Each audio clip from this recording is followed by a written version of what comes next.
Hello friends, मैं संजीव प्रजापति अपने YouTube channel expert classes by Sanjeev Prajapati में आपका हार्दिक स्वागत करता हूं।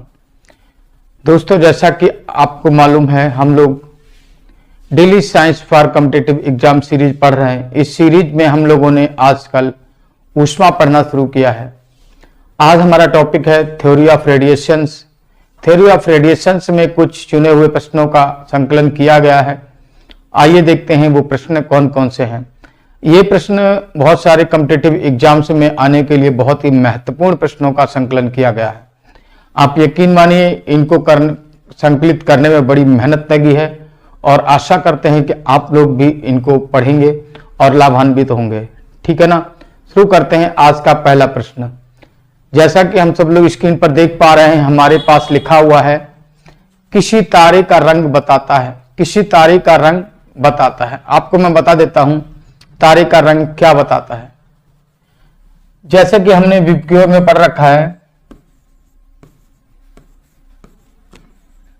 वीडियो में ऊपर की तरफ जाने पर लैम्डा यानी तरंग दैर्ध्य कलर की क्या होती है, बढ़ती है। ठीक है ना। और जब लैम्डा क्या होता है, लैम्डा प्रोपोर्शनल होता है 1/t के, अर्थात t का मान यानी टेम्परेचर का मान कहता है घटता है। तो किसी भी, हम कह सकते हैं किसी भी तारे का जो रंग है वो क्या करता है, उसके ताप को बताता है। क्या करता है, उसके ताप को बताता है। किसी तारे का रंग उसके ताप को बताता है। इस प्रकार यहां पर प्रश्न संख्या पहले प्रश्न का डी ऑप्शन करेक्ट ऑप्शन होता है। चलते हैं, अब हम लोग नेक्स्ट प्रश्न देखते हैं। नेक्स्ट प्रश्न लिखा है आदर्श कृष्णिका। एक आदर्श कृष्णिका के ताप में वृद्धि करने पर अधिकतम उत्सर्जन क्षमता से संबंधित आवृत्ति कौन सी होगी। हम आपको बताएं, संबद्ध आवृत्ति हमसे पूछी गई है। किससे? आदर्श कृष्णिका के ताप से। अब जो ताप है उसको अगर हम लोग, ताप क्या होता है, अभी हमने पढ़ा है लैम्डा समानुपाती 1/t। लैम्डा को हम क्या लिख सकते हैं, 1/n लिख सकते हैं ना, समानुपाती 1/t। इसको क्या लिख सकते हैं, n समानुपाती t। टेम्परेचर क्या आता है, टेम्परेचर के समानुपाती होती है। इस रिलेशन से हमें देखने को मिलता है कि ताप में जब वृद्धि हो रही है तो उत्सर्जन क्षमता से संबद्ध जो आवृत्ति होगी उसमें भी क्या होगी, वृद्धि होगी। और आवृत्ति कैसी होगी, बढ़ जाएगी। ठीक है ना। चले हम लोग नेक्स्ट प्रश्न देखें। अगला प्रश्न हमारे सामने लिखा हुआ है, ये लिखा है अगला प्रश्न हमारे सामने।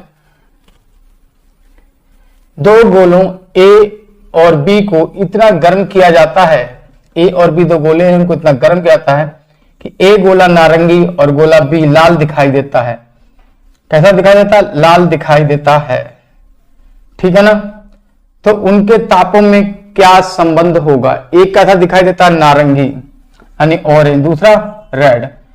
तो इसके टेम्परेचर में हमें संबंध पता करना है।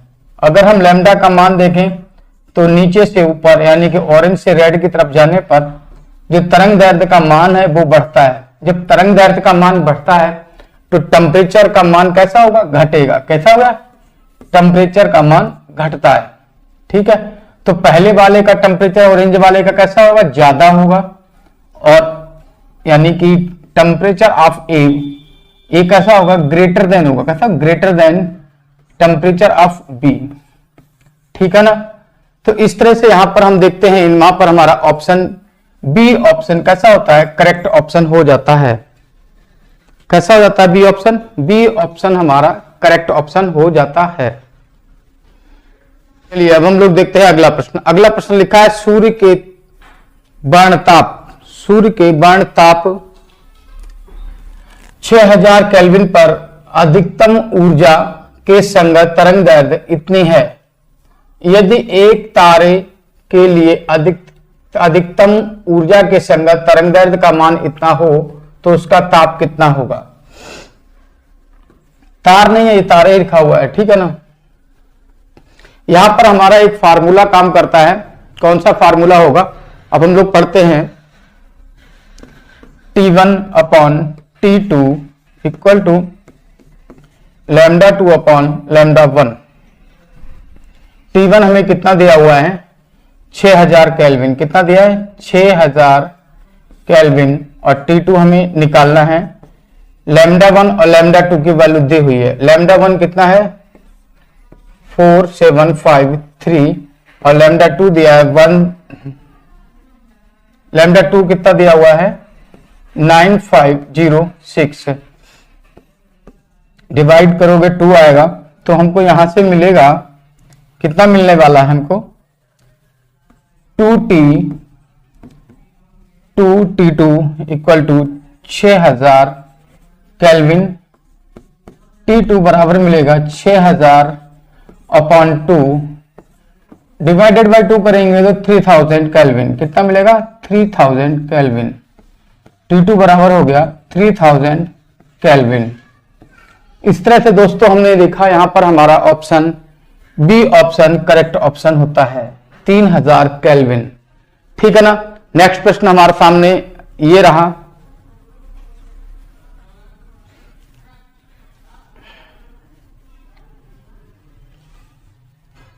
नेक्स्ट प्रश्न हमारे सामने स्क्रीन पर ये रहा, लिखा है लोहे के 2 टुकड़ों को गर्म करके अंधेरे कमरे में लाया जाता है, इनमें एक लाल और दूसरा नीला चमकता है।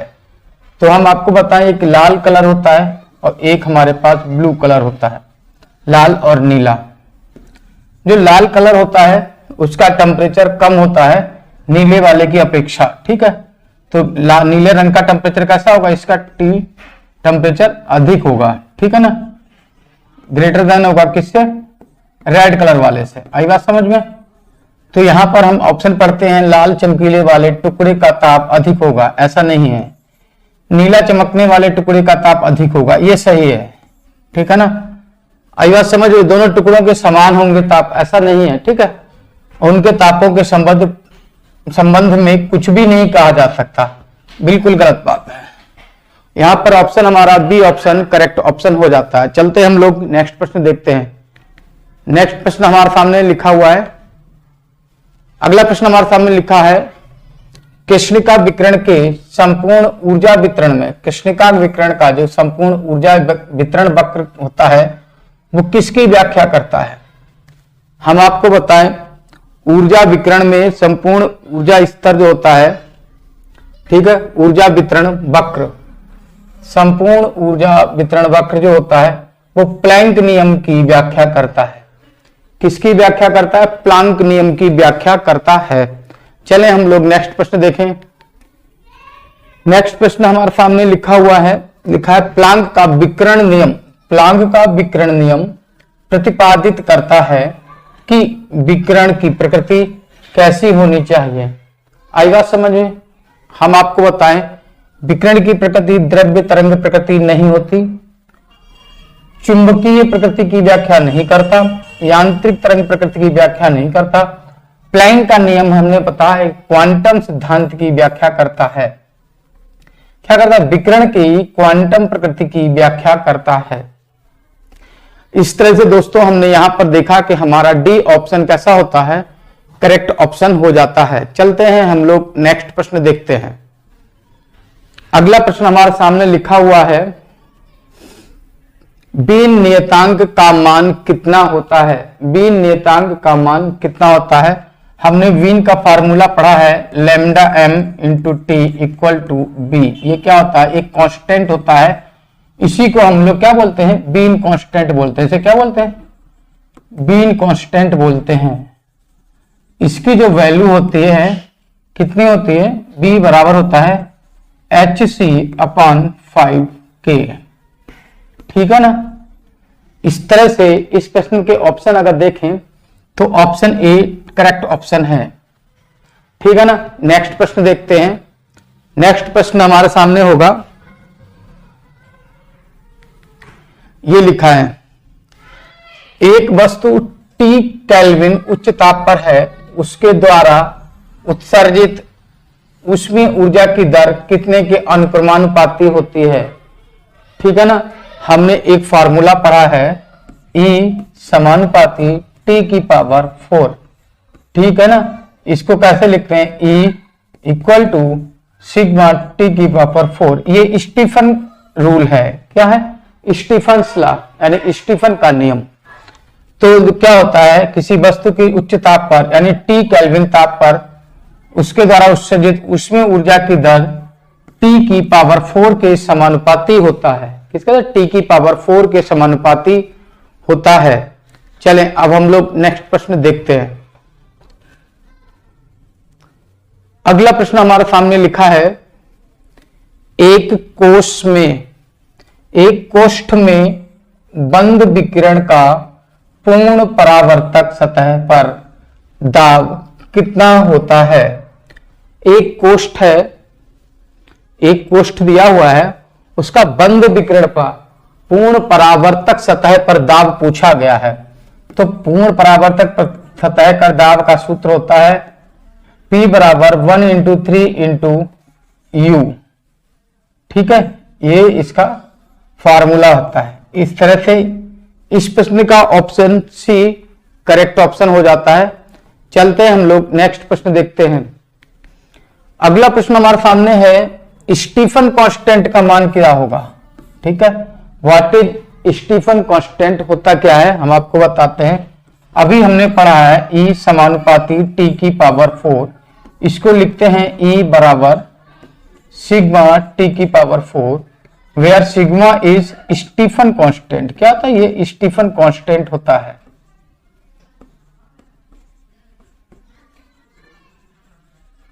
इसी को स्टीफन कांस्टेंट कहते हैं। इसका जो मान होता है कितना होता है?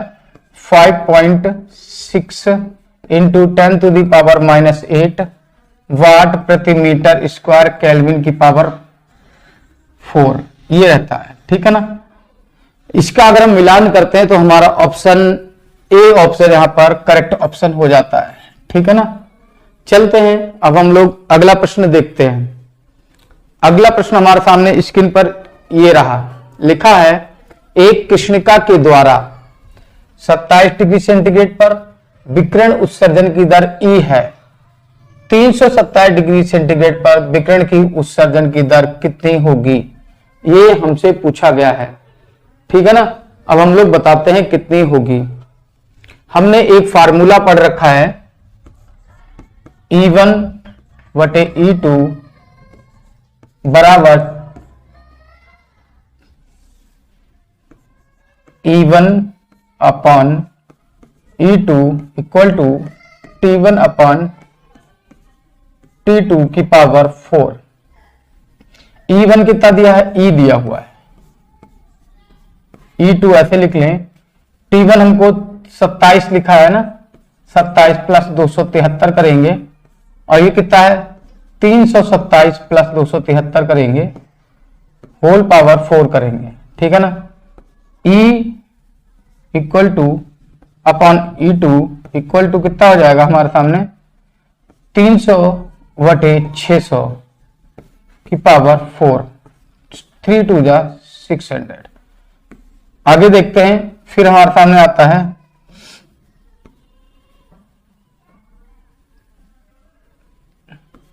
E upon E2 equal to 1/2 की पावर 4। यहां से हमें क्या मिलेगा? E1 बटे E2 बराबर 1/16 और E2 की वैल्यू हमें यहां से मिलती है 16E। ठीक है, यानी कि हमें पहली वाली दूसरी जो वैल्यू मिलेगी पहली वाली वैल्यू की 16 गुना प्राप्त होगी। ठीक है ना। तो इस तरह से इस प्रश्न का option D option is correct option. चलते हैं हम लोग नेक्स्ट प्रश्न देखते हैं। नेक्स्ट प्रश्न हमारी स्क्रीन पर ये है। ठीक है ना। यहां पर एक सूत्र लिखा हुआ है, हम आपको बताएं। लिखा है AMT, ये AMT नहीं है, ये लैम्डा MT लिखा हुआ है। आई बात समझ में? लैम्डा MT में B यानी B कांस्टेंट का मान पूछा गया है। ये तो अभी हम पढ़ चुके हैं। कांस्टेंट यानी कि B नियतांक का मान हमने पढ़ा है। क्या पढ़ा? B नियतांक का मान हमने पढ़ा hc/5k। चलते हैं नेक्स्ट प्रश्न देखते हैं। अगला प्रश्न हमारे सामने ये लिखा हुआ है, लिखा है प्लांक दोलित्र चिरसम्मत दोलित्र की भांति व्यवहार करता है। प्लैंक का जो ऑस्किलेटर है वो क्या करेगा, एक चिरसम्मत ऑस्किलेटर्स की तरह काम करता है। कब काम करता है ये उच्च ताप और उच्च तरंग दैर्ध्य पर काम करता है, जब टेम्परेचर भी हाई हो और वेवलेंथ भी हाई हो। ठीक है ना। ऑप्शन बी हमारा करेक्ट ऑप्शन हो जाता है। अगला प्रश्न हमारे सामने ये होगा, लिखा है सौर नियतांक का मान क्या होता है, यानी सौर नियतांक का मान होता है, कितना होता है ये हमें बताना है। हम आपको बताएं सौर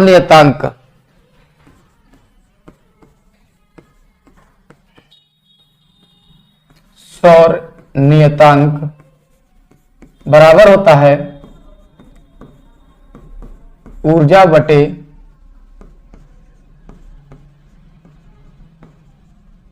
क्षेत्रफल गुणे समय। अगर हम वैल्यू फाइंड आउट नहीं कर पाते हैं, ठीक है ना, तो हम केवल इसके मात्रक देखकर भी बता सकते हैं। ऊर्जा का मात्रक कैलोरी मिल जाता है, ठीक है ना, और क्षेत्रफल मीटर स्क्वायर, इस स्क्वायर में है सारा, ठीक है, और समय तो 2 कैलोरी सेंटीमीटर स्क्वायर मिनट होता है, ठीक है ना। सौर नियतांक का मान कितना होता है, 2 कैलोरी प्रति सेंटीमीटर स्क्वायर प्रति मिनट होता है। चलें अगला प्रश्न देखते हैं। अगला प्रश्न हमारे सामने लिखा हुआ है, क्या लिखा है, कृष्ण पिंड विकिरण के वर्णक्रम में ऊर्जा वितरण की संपूर्ण व्याख्या की जा सकती है। ये किस नियम से की जा सकती है, हम आपको बताएं। अभी हमने पढ़ा ऊर्जा वितरण की संपूर्ण व्याख्या जो करते हैं वो प्लैंक नियम से करते हैं। प्लैंक नियम ने क्या था, इसमें था E बराबर एच न्यू, क्या दिया था, E बराबर एच न्यू। यहां पर ये ऊर्जा का नियम दिया था, ऊर्जा का ये फॉर्मूला हमको दिया था। इससे क्या होता है, हम ऊर्जा वितरण की संपूर्ण व्याख्या कर सकते हैं, ठीक है ना। अब अगला प्रश्न हमारे सामने ये होगा कि गुप्त ऊष्मा 80 कैलोरी प्रति ग्राम है 0 डिग्री सेंटीग्रेड पर। 1 ग्राम बर्फ को जल में परिवर्तित होगा, ठीक है, जल में परिवर्तित करने पर एंट्रोपी में वृद्धि कितनी होगी, ठीक है ना। हमें एंट्रोपी में चेंज निकालना है। एंट्रोपी का फॉर्मूला हमें पता है, delta S equal to delta Q upon T. Delta Q कितना हो जाता है, M L upon T. M कितना है 1 ग्राम, एल कितना है 80 अपॉन टी कितना है 0 लिखा है ना। 0 को क्या लिख सकते हैं, 273 केल्विन। तो हमें एंट्रोपी में चेंज निकालना हो तो कैसे निकालेंगे, 80 अपॉन 273 इक्वल टू होगा 0.293 कैलोरी कितना होता है, कैलोरी प्रति केल्विन। ये वैल्यू हमको मिल जाती है। तो यहां पर हमारा जो ऑप्शन है हम देखें तो हमारा C option, D option correct हो जाता है, ये वाला। यहाँ सी की जगह डी लिखा हुआ है, डी की जगह सी लिखा हुआ है, टाइपिंग मिस्टेक है और कुछ नहीं। चलते हैं हम लोग अगला प्रश्न देखते हैं। अगला प्रश्न हमारे सामने है, सही समीकरण है। अब हमको बताना है सही समीकरण कौन सा है, ठीक है। डी यू ये बराबर आएगा और ये भी बराबर आएगा, ठीक है। डी यू बराबर T D S plus P D B. हम लोगों ने पढ़ रखा है डी यू बराबर कितना होता है, हम लोगों ने पहले एक सूत्र पढ़ा, डी क्यू बराबर D U minus plus D W. इसको हमने फिर पढ़ा डी क्यू बराबर D U plus P into D V. अगर हम यहां से डी यू की वैल्यू निकालें कितना मिलता है, D Q minus P into D V मिलता है। वट हमने सेकेंड नियम of thermodynamics, second rule of thermodynamics पढ़ा, डी क्यू बराबर कितना होता है, टी डी एस, कितना होता है, T D S minus P into D V, ठीक है ना। यहां से हमको ये वैल्यू प्राप्त हो जाती है, ये U है, ठीक है। तो इस तरह से हमने अगर देखें तो यहां पर हमारा बी ऑप्शन कैसा होता है, करेक्ट हो जाता है। चलते हैं हम लोग अगला ऑप्शन देखते, अगला प्रश्न देखते हैं।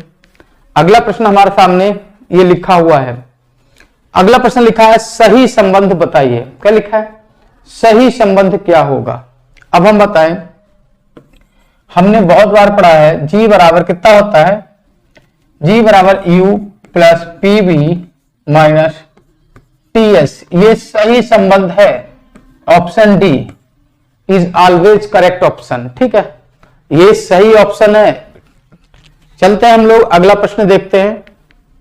अगला प्रश्न में पूछा गया गलत ऑप्शन क्या होगा। क्या पूछा, गलत ऑप्शन क्या होगा। अभी हमने जी में क्या पूछा था, जी बराबर हमने पढ़ा था ये जी बराबर U plus P B minus T S, U plus P B minus T S, ये पढ़ा था। ठीक है ना। अब u क्या होता है, h का मान लिखेंगे तो u प्लस पी बी होता है, यही होता है h। क्या होता है ये h, g बराबर h माइनस टी एस होता है। ठीक है, ये वैल्यू जो होती है बिल्कुल सही होती है। और u प्लस पी बी करोगे तो ये भी सही होगी h की वैल्यू, यानी h की वैल्यू कितनी हो जाएगी यहां पर u प्लस p into B, p into V. ये भी ऑप्शन सही हमारा है ना। तो ये सारे ऑप्शन सही हो जाते हैं। और गलत ऑप्शन हमारा कौन सा होता है, ये वाला ऑप्शन गलत हो जाता है। ऑप्शन डी कैसा है, गलत ऑप्शन है। Option D is the wrong option for this question. अगला ऑप्शन हमारे सामने लिखा हुआ है प्रश्न। अगला प्रश्न हम लोग देखते हैं, लिखा है दाब बढ़ने पर बर्फ का गलनांक। हम आपको बताएं, जब हम बर्फ के दो टुकड़ों को आपस में रगड़ते हैं तो कुछ देर के बाद वो आपस में चिपक जाते हैं। इस तरह से हमें क्या देखने को मिलता है, दाब बढ़ने पर बर्फ का जो गलनांक है वो कैसा हो जाता है, कम हो जाता है। कैसा हो जाता है, कम हो जाता है।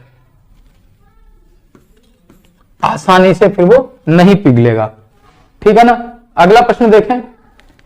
अगला प्रश्न हमारे पास लिखा दाब बढ़ने पर द्रव का क्वथनांक। ये द्रव है, जब दाब बढ़ाते हैं तो द्रव का जो क्वथनांक है वो बढ़ जाता है। कैसा है, बढ़ जाता है। और अगली बात, अगले प्रश्न अगर हम लोग देखें तो वहां पर दिया गया है, देखो ताप जिस पर पदार्थ की तीनों अवस्थाएं शामिल में होती हैं उसको क्या कहते हैं। यानी कि वह ताप जिस पर पदार्थ की तीनों अवस्थाएं हों और वो भी साम्यावस्था में हो उसको त्रिक बिंदु कहते हैं। उसको क्या कहते हैं, त्रिक बिंदु कहते हैं। ठीक है ना फ्रेंड। चलते हैं हम लोग अगले प्रश्न पर। अगला प्रश्न हमारे सामने पूछा गया है सही संबंध क्या है। अगला प्रश्न में क्या पूछा गया, सही संबंध क्या है। सही संबंध हम आपको बताएं, Cp अपॉन Cb की वैल्यू पूछी है। हम सबको मालूम है कि Cp अपॉन Cb बराबर होता है ES अपॉन ET। इसमें सही संबंध कौन सा है, निकाल लो। ES अपॉन ET होता है, प्लस है, यहाँ अपॉन में T है ऊपर है, ये सारे गलत हो गए ऑप्शन। ठीक है, ये वाला ऑप्शन एक सही होता है बिल्कुल। ठीक है ना। चले हम लोग अगला प्रश्न देखें। फ्रेंड्स हमारे सामने अगला प्रश्न लिखा हुआ है जूल थॉम्सन प्रभाव। जूल थॉम्सन में प्रभाव में क्या होता है कि एंथैल्पी में कोई चेंज नहीं होता। There is no change in enthalpy in the Joule Thomson expansion. यानी प्रारंभिक एंथैल्पी बराबर किसके होगी, अंतिम एंथैल्पी के। यानी कि एंथैल्पी में होने वाला परिवर्तन कैसा होता है, शून्य होता है। ठीक है ना। अगला प्रश्न हम लोग देखते हैं। अगला प्रश्न हमारे सामने ये लिखा है, अगले प्रश्न में लिखा है आदर्श गैस के जूल केल्विन प्रसार में। अभी हमने बताया था आदर्श गैस अगर ले ले तो उसके जूल केल्विन प्रसार में टेम्परेचर में कोई परिवर्तन नहीं होता है। यानी अगला प्रश्न 26 क्वेश्चन के बाद 27 क्वेश्चन हमारे सामने होगा। इसमें हम लोग देखते हैं क्या लिखा है। इस प्रश्न में लिखा हुआ है वास्तविक गैस का जूल केल्विन प्रसार उत्पन्न करता है। जूल केल्विन प्रसार उत्पन्न करता है, क्या उत्पन्न करता है, ये केवल तापन उत्पन्न करता है। पहले तापन और फिर शीतलन उत्पन्न करता है, केवल शीतलन उत्पन्न करता है। ऐसा कुछ नहीं है, ये सारे ऑप्शन हमारे रॉन्ग ऑप्शन हो जाते हैं। यहां पर हमारा प्रश्न संख्या सही होता है, तापन या शीतलन वह व्युत्क्रमण ताप पर निर्भर करता है। यानी किसी भी नियम के अनुसार कुछ भी तापन हो या शीतलन हो, वो किस पर डिपेंड करता है? व्युत्क्रमण ताप पर निर्भर करता है। ठीक है ना। इस तरह से इस प्रश्न का हमारा option D option correct option होता है। चले अगला प्रश्न देखते हैं। अगला प्रश्न हमारे सामने ये रहा। यहां पर लिखा हुआ है किसी वास्तविक गैस के लिए, एक वास्तविक गैस ले लेते हैं, रियल गैस ले लेते हैं, उसके व्युत्क्रमण ताप पर जूल केल्विन गुणांक कितना होगा? उसके रियल ताप पर जूल केल्विन गुणांक कितना होगा? रियल ताप पर जूल केल्विन गुणांक जो होता है कितना होता है? हमेशा 0 होता है। कितना होता है? म्यू बराबर 0 होता है। इसको बोलते हैं जूल केल्विन गुणांक। क्या बोलते हैं इसको? जूल केल्विन गुणांक बोलते हैं। ठीक है ना। इसका मान कितना होता है? 0 हो जाता है। अगला प्रश्न चलिए हम लोग देखते हैं। यहां पर हमारा ऑप्शन सही होता है बी ऑप्शन। ठीक है ना। ये म्यू लिखा हुआ है, आई बात समझ में? ये जितना यू लिखा है ये ना म्यू है ये। चलिए अगला प्रश्न देखते हैं। अगला प्रश्न हमारे सामने लिखा हुआ है वांडर वाल्स गैस के लिए व्युत्क्रमण ताप कितना होता है? व्युत्क्रमण ताप का मतलब होता है इनवर्स टेम्परेचर। इनवर्स टेम्परेचर कितना होता है? टीआई बराबर होता है हमेशा 2TB के, यानी वाइल्ड ताप के 2 गुने के बराबर। इस तरह से यहां पर हमारा ऑप्शन कौन सा सही होता है? ए, यानी टीआई बराबर हो जाएगा 2A अपॉन RB। आई बात समझ में? यहां पे हमारा ऑप्शन ए करेक्ट ऑप्शन हो जाता है। चले हम अगला प्रश्न देखते हैं। लिखा है सही संबंध बताइए। अब हमें अगले प्रश्न में जो 4 ऑप्शन है उनमें सही संबंध बताना है। फिर अभी हम आपको बता चुके थे टीआई किसके बराबर होता है? 2TB के बराबर होता है और इसकी वैल्यू होती है 6.75 TC। ये क्रिटिकल टेम्परेचर होता है। आई बात समझ में? टीबी से दिखाते हैं तो ये वाइल्ड टेम्परेचर हो गया, आई से दिखाते तो इनवर्सिबल टेम्परेचर हो गया। ठीक है। तो इस तरह से हमारे आज के प्रश्न का ये ऑप्शन सही होता है ए। दोस्तों आज हमने TGT, PGT, LT grade, SSC और नीट और आईआईटी एग्जाम्स में आने वाले बहुत सारे प्रश्नों का अध्ययन किया। उम्मीद है आपको ये सारे प्रश्न समझ में आएंगे। ठीक है। हमारे वीडियो को लाइक करें और वीडियो को देख रहे हैं और नए हैं तो आप चैनल को जरूर सब्सक्राइब करें। चैनल को जरूर सब्सक्राइब करें, बिना चैनल को सब्सक्राइब करे ना जाएं। जरूर प्रेस करें ताकि हमारी आने वाली अगली वीडियो का नोटिफिकेशन आपके पास समय से पहुंच सके और आपको वीडियो मिल सके। Thanks for watching this video. Thank you so much.